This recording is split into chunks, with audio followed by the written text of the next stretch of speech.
Praise the lord అందరికీ. యేసయ్య యొక్క ఉన్నతమైన నామంలో మీ అందరికీ హృదయపూర్వకమైన వందనాలు చెల్లించుకుంటున్నానండి.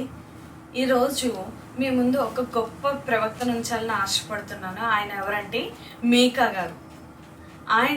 ఆయన గురించి మరి అధ్యాయులు తక్కువ ఉన్నప్పటికీ సరే ఆయన చాలా గొప్ప ప్రవక్తగా మనము ఈ అధ్యాయం చదువుతుంటే మనకు అర్థమవుతూ ఉంటుంది.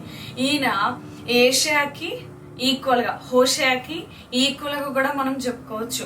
అంత బలమైన ప్రవచనాలు ఆయన చాలా ధైర్యంతో, చాలా రోషంతో అనేకమైన ప్రవచనాలు ఆయన ప్రవచించారు.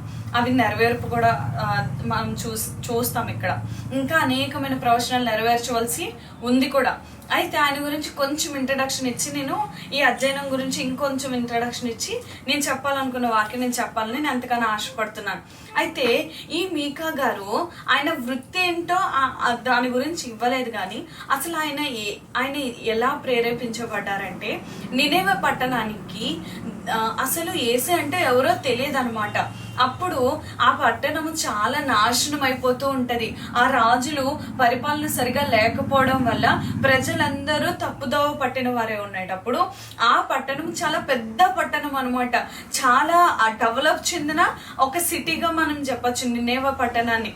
అయితే దాని గురించి నేను చాలా డీప్ స్టడీ చేసినప్పుడు ఏం తెలుసుకున్నానంటే, నినేవే పట్టణం చుట్టూ కూడా 100 అడుగుల ఎత్తు కోటలు ఉండేవంట. ఇంకా 80 అడుగుల వెడల్పు గల గంధకము తవ్వి ఉంటదంట. అంత సెక్యూర్డ్ సిటీ అనమాట నినేవే పట్టణం. అయినప్పటికీ కూడా ఈ లోకంలో ఎంత ఉన్నా సరే మన జీవితంలో యేసే లేకపోతే మన జీవితము సున్నా అన్నట్లుగా ఆ నినేవే పట్టణం కూడా యేసే ఎవరో తెలియకుండా, నిజమైన సత్యదేవుడు ఎవరో తెలియకుండా వారు నాశనం అయిపోతున్న సమయంలో యేసయ్య మరి యోనాని పంపించి, యోనా ద్వారా సత్య సువార్త ప్రకటింపజేసి, యేసయ్య దేవుడని చెప్పింపజేసి వారందరినీ ఒక్కడే దేవుడు, యేసయ్య మన దేవుడని ఆ పట్టణం అంతా ఒప్పుకుందంటండి.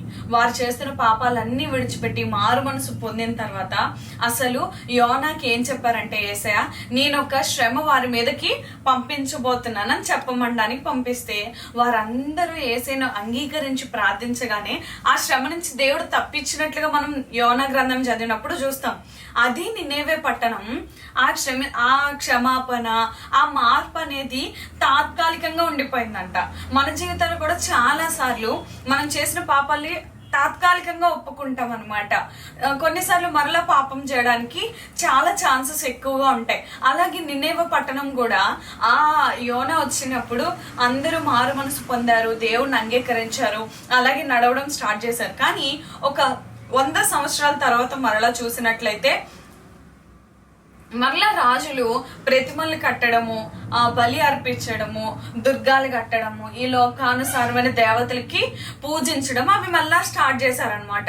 అవి స్టార్ట్ చేసినప్పుడు మళ్ళా నినేవే పట్టణము పూర్వకాలపు స్థితిని పొందిందనమాట. ఆ కాలంలోనే యేసయ్య మీకా ద్వారా ప్రవచించడం. మీకా ఏదో వేరే ఒక వ్యక్తితో ప్రవచింపబడడం కాదు, కానీ యేసయ్య తానే స్వయంగా మీకాని ఎన్నుకున్నాడంట. మీకాని తానే స్వయంగా అభిషేకించాడంట. ఈ ప్రవచన వరం దేవుడి నుంచి నేరుగా పొందుకున్నాడంట మీకా. అంత గొప్ప ప్రవక్త అనమాట. అప్పుడు ఆ నినేవే పట్టణంలో ఉన్న చాలా గోత్రముల వారు మనం కొంతమందిని చూసినట్టయితే షిమ్రోన్ అని వారు, నెక్స్ట్ లాకేష్ అని వారు, నెక్స్ట్ గాతు పట్టణము, నెక్స్ట్ అక్కడ నివసించేవారు ఎవరంటే యాకోబు సంతతి వారు, ఇజ్రాయేల్ వారు, వీరందరూ కూడా ఉండేవారు అనమాట. వీరందరూ కూడా ఏమైపోయారు? మలినమైపోయారు, మరలా లోకంలో పడిపోయారు.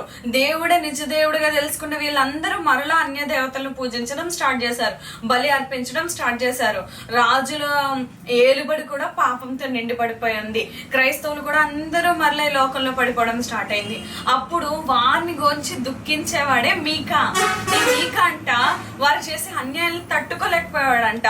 ఆ అన్యాయాలు బట్టి చాలా దుఃఖించి ఏడ్చినట్లు మనం ఈ వాక్యాన్ని, ఈ గ్రంథాన్ని చదివినప్పుడు మనం చూస్తాం మీకా గారి గురించి. ఇది ఒక ఇంట్రడక్షన్, ఆ గ్రంథం గురించి కూడా కలిపి చెప్పానండి.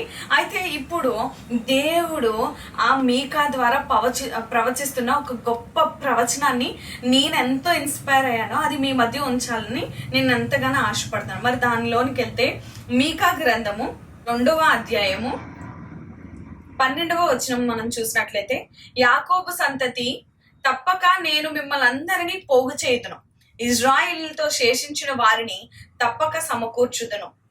బోస్రా గొర్రెలు కూడినట్లు వారిని సమకూర్చుదును, తమ మేత స్థలములలో వారిని పోగు చేతును. గొప్ప ధ్వని పుట్టినట్లుగా మనుషులు విస్తారముగా కూడుదురు. ఈ వాక్యం, ఈ ప్రవచనము మరి మీకా కోపంతో ఉన్నాడు కదా, అందరూ పాపం చేస్తున్నారు కదా, మరి వీళ్ళని ఎందుకు రక్షిస్తానన్నారంటే, వీరు కొంతమంది అనమాట. ఈ కొందరు ఎవరంటే, అందరూ పాపం చేస్తే కొందరు నీతిమంతులు ఉంటారు కదా. ఇప్పుడు కొన్ని గోత్రములు చెప్పారు. ఇప్పుడు షోమ్రోన్ అని, లాకీష్ అని చెప్పి, కొంతమంది యాకోబు సంతతి అని, ఇజ్రాయేలీల వారని, ఇలా కొన్ని డివిజన్ పీపుల్స్ లో కొంతమంది అయినా నీతిమంతులు కొంచెం మంది ఉంటారు కదా. వాళ్ళతో, ఆ దేవుని పిల్లలతో, ఎవరైతే నీతిగా జీవించారో వారితో, ఎవరైతే యథార్థంగా ఉన్నారో వారితో, ఎవరైతే యెహోవా దేవుడైన ఆయన మార్గంలో నడిచారో వారితో మంచిగా ప్రవచిస్తున్నాడు. ఏంటని? యాకోబు సంతతి తప్పక నేను మిమ్మల్ని అందరినీ పోగు చేదును. ఒకవేళ మీరు తప్పిపోయి ఉన్నారనుకుంటున్నారేమో, ఒకవేళ పాపం చేసే వారిని అందరూ తుడిచిపెట్టుకుపోయినా సరే మీరు నిలబడతారు, మిమ్మల్ని అందరినీ నేను పోగు చేస్తాను. ఇంకా ఇజ్రాయేలీల వారితో ఏం చెప్తున్నాడు? శేషించిన వారిని తప్పక సమకూరుస్తాను, తప్పకుండా మిమ్మల్ని కాపాడుతానని ఇజ్రాయేల్తో దేవుడు ఆనాడు ఎన్నోసార్లు వాళ్ళతో వాగ్దానం చేసుకుంటానే వచ్చాడు, మొదటి గ్రంథం నుంచి కూడా. ఇంకా ఏంటి? బోస్రా గొర్రెలు కూడినట్లు వారిని సమకూర్చుదును. గొర్రెలు కూడుకున్నట్లుగా, బోస్రా గొర్రెలు అనంటే అవి ఎక్కువగా గుంపుగా ఉంటాయి గావులు. సో ఆ గొర్రెల్ని సమకూర్చబడినట్లుగా వాళ్ళని సమకూరుస్తానని దేవుడు వాగ్దానం చేస్తున్నాడు. తమ మేత స్థలములలో వారిని పోగు చేతును. వారు మేత మేసే స్థలాలకి, అంటే ఆశీర్వదింపబడే స్థలాలకి వారిని పోగు చేస్తానని ఇక్కడ అంతరార్థంగా మనం గమనించగలం. గొప్ప ధ్వని పుట్టినట్లుగా మనుషులు విస్తారముగా కూడుదురు. విస్తారమైన మంచి వారందరినీ దేవుడు సమకూరుస్తాడంట. ఈ వాక్యాన్ని మన జీవితంలో ఈ ప్రస్తుత దినాల్లో అన్వయించుకోగలిగినట్లయితే, ఈ లోకం ఎంత పాడైపోయినా సరే, నీ చుట్టూ, నీ కుటుంబంలోనే చెడు